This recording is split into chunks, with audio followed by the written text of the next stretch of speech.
Hi, Aaron. It's so nice to have you on the show. How is it going, man? It's going well. I'm really thankful to be on this show. As I just mentioned off camera before we started, I said, I saw the theme of the podcast, the spiritual leadership and just So helping people be their best selves. And I was really excited to jump in. beautiful. And just like I mentioned earlier, thank you so very much for being here.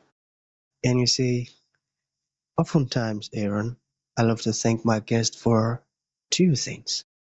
So, firstly, I want to thank you for investing in yourself. You see, Aaron, you are on this platform right now because you invested in yourself. And oftentimes, I Absolutely. love to make reference to the amazing mango tree. You see, some months back, Aaron, I was on a particular road, and just by the roadside, there was this tall, unattractive mango tree. And I use the word unattractive because the mango tree's got no mangoes and the leaves weren't green, they were all dry. I just walked past it and I went my way. But you see, Aaron, just recently, I was on that same road, and this time around, a lot's changed about the tree. You see, the mango tree caught my attention pretty good from a distance, and instantly I got the urge to move closer to have a good look, of which when I did, it wowed me. You see, the mango tree's got a lot of mangoes now, beautiful green leaves and healthy branches. And you see, not just mangoes, but ripe mangoes. It was a beautiful moment that day. I was excited as though someone gave me thousands and thousands of dollars. I was so happy.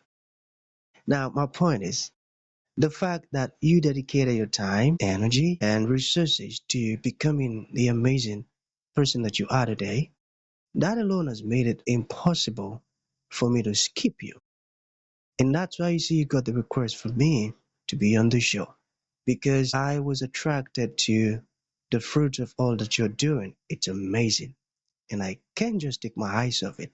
And that's why I said, I've got to have this great man on the show that myself and the audience may benefit from the fruit of all that you're doing. So thank you so very much for investing in yourself. And secondly, thank you for saying yes to the invite. Because if Aaron had said nope, there was nothing I could do about it. Thank you very much, man. Truly appreciate it. Beautiful. Absolutely. Happy to be here. Yeah. Okay, Yeah. let's get So go started. ahead and ask me. Yeah. Sorry, go ahead. Yeah, so I'm quite excited to have you on the show today, Aaron, for some reasons. Firstly, my interest in knowledge seeking. I believe in order for one to transition from a terrible situation to that of a beautiful one, Aaron, I believe it takes the application of knowledge. Not just knowledge, but the application of it. And you see, ever since I discovered that light in the Hebrew means knowledge and darkness means ignorance. I've been so keen to knowledge seeking. Why? Because I do not want to remain in the dark. So that's going to make our conversation today very important to me and even to the listeners. The second reason why I'm excited to have the amazing Aaron on the show is for the sake of the listeners. You see, Aaron, we live in an age where information is as abundant as grains of sand. We've got lots of information flying out there. So these folks trust me for quality, eye-opening, powerful, and important information, of which I'm totally convinced, Aaron, that our conversation is going to be insightful and impactful. So for that reason, let's get started with your introduction. Talk to us about your personal or professional journey. You know, we are just so curious right now. We want to know how Aaron got here. And afterwards, I've gotten some really beautiful questions for you. Okay, Aaron, over to you. Okay, excellent. Yeah, so a couple things you need to know about me to reach my current professional situation. I currently am an executive coach, leadership consultant, and part owner of integrated leadership systems. So I apply cognitive behavioral psychology in a coaching framework. So I coach, I consult, and then I do training based on transforming businesses to focus on the heart, basically. But in order to know how I got there, The main things you need to know about me is, first, I was homeschooled. So I had a very structured, very strict upbringing in which we had I like to say the Asian grading system, right? Because my mother was Filipino. And so we had A, B, or F. So that was our grading system. So anything less than 80% was considered a failure. And so I became quite a perfectionist. We talk about that mango tree example you gave. I was not bearing fruit at that time, or the fruit that I was not who I am now. I was chasing a lot of assurances, certainties, impressiveness, scholastic achievement.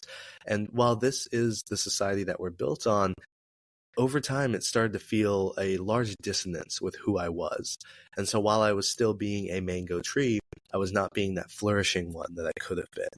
And so I got my degree in industrial organizational psychology, which is essentially fancy business psychology, not to oversimplify it, but to simplify it for those listening. And I actually set out to be a statistician. So I was going to do people metrics. So I was going to turn things that couldn't be numbers, such as employee motivation or engagement, something like that. And I was going to turn that into numbers. And that came from that purpose of seeking certainty.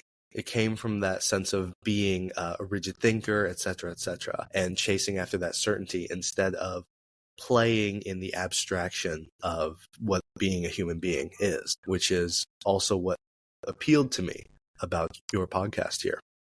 The second thing you need to know about me is that I am diagnosed autistic, which I had not known until about a year and a half ago.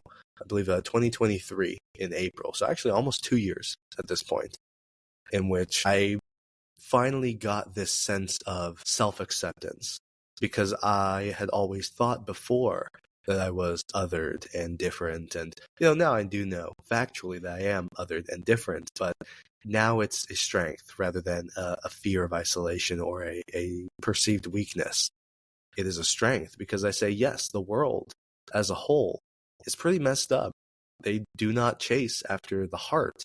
They look at those numbers and that certainty and that I'm right, you're wrong. And it's not how the world should be. It's, hey, you and I both have differing opinions and differing views and different experiences. And if we can get to where I see the whole person and you see the whole person, and we accept that we are two completely different but equally whole people, then we create beautiful things together. So as far as my journey, that was really the big shift. I still am an analytical, statistical, mathematical guy, but I focus on seeing the whole person. And every time I sit with my clients, the first thing I want to set as an expectation is, when you spend time around me, and this includes you also, Elisha, if you spend time around me, I want you to feel heard, and I want to give you something that makes you feel empowered. And that's it. And those are some of the things that makes up a great leader. Being attentive and wanting to empower people. That's a brilliant one. I got that. Absolutely. And oh man, you've come a long way. You've got a beautiful journey and a very interesting one, and inspiring at the same time. Thank you for sharing that with us. Okay, let us talk about authenticity for a moment. For someone who wants to know how to embrace authenticity, what are some tips or insight or whatever it is that you can share about that? So when it comes to chasing authenticity, one of the number one things that I struggled with is I thought being authentic meant being my whole self all the time. So for instance, I work in a lot of corporate adjacent settings. I talk to a lot of situations like this where it's one-on-one, right? And I want to make time to listen to your thoughts and let you ask me questions. I could sit here and talk for a straight hour, but it would not be the part of me that is appropriate in this situation, because the best way for us to use our time together is to equally spend it learning and growing each other. So I use the example, I go out and I do speeches a lot. So that is a space where I talk for about an hour. Well, it's also in corporate situations. So I'm in, business clothing, I'm in a dress shirt, etc. Well, I also really love the Renaissance Fair. And actually, I don't know if we have this camera set up. Sorry for those who are on audio only, but I'll actually turn my camera and you can see a mannequin in the background with some some Renaissance garb. So I have some armor there and some little crafted pieces that I made. And so I'll use that example of a part of me loves the Renaissance Fair, but I'm not going to go into a speech or go to train a corporation and put on a full suit of armor. It's simply not the time for that. So I'm at many times misunderstood through my journey that I tried to be my whole self, my whole authentic self. And so there were jokes I cracked in serious situations, or I was overtly serious in situations with friends where we were just goofing off together. And so kind of missing the mark on that nuance. And it would be very easy to blame that on a piece of my autism, but no, it's simply life. It's growth, learning myself and how I want to show up in different spaces. So let me cap all that off with the thought of I misunderstood and thought I had to be my whole self all the time. Instead, the biggest piece of authenticity is crafting a life that honors your whole self. So if you have 3 values, for instance, of fitness, family, and fun, well, there's Friday, Saturday, Sunday. Plan a day where you make sure you have a fitness goal and you hit the gym, and then have a day where you spend time with your family really intentionally. And then maybe Friday or Saturday night, you go out with friends. So there's where you're crafting a full 3 days where you reach all those values. But if you try to do all 3 in one day, hit the gym, be with your family, and go see your friends, it becomes a busy day and it could burn you out. And so that's the main piece of advice I would give for anybody striving towards their authenticity. The second and simpler piece for the very first step, right, is be quiet more. Not be at home reading or watching something or being on your phone. Be intentionally bored. Make time to sit with yourself in silence. That will tell you a lot about who you are because there'll be no distractions. That's when that quiet voice inside of you will say, I want to do this. And that's going to help you move towards your authentic self. Amazing. I just learned some amazing stuff from you. That's a beautiful one. Thank you for sharing that, man. Okay, we have 2 more questions to go. Let us talk about emotional intelligence and how does it help in leadership? I feel this is a very important one. Absolutely. Emotional intelligence has actually become very popular in the sense of what leaders are striving towards, because we used to have, well, we still do in many places, a hierarchical, almost militant style of businesses where the boss is on top and it's what I say goes, and then it goes down and down. And so people are striving for promotions just so they have more power. And of course, again, for the sake of time, it's an oversimplification. All these are very nuanced and complex. But for the sake of this conversation, I'll use simple examples and versions. So emotional intelligence is necessary in order for us to move towards a more collaborative, more servant-oriented leadership, like a servant leader or compassionate leadership or whatever you want to call it. Some call it transformational leadership, but it's that feeling of empowering others. When you are a leader that is striving towards empowering others, you are not thinking of a hierarchical setting. You are thinking of almost rather than thinking about like depth in the sense of like water, you're thinking of breadth in the sense of how widely and on the same plane your influence is reaching.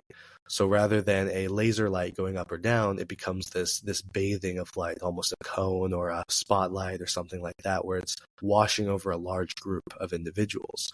So when you're a member of a team and you are a servant leader or a transformational leader, or you're leading with emotional intelligence, there's that aspect of seeing the whole person again. There's that idea of, because I have emotional intelligence, Aaron, I can say, hey, I am a Filipino man and I'm very sensitive and I believe in this and this and this. And I spend my time doing Renaissance Fair and I'm also very serious.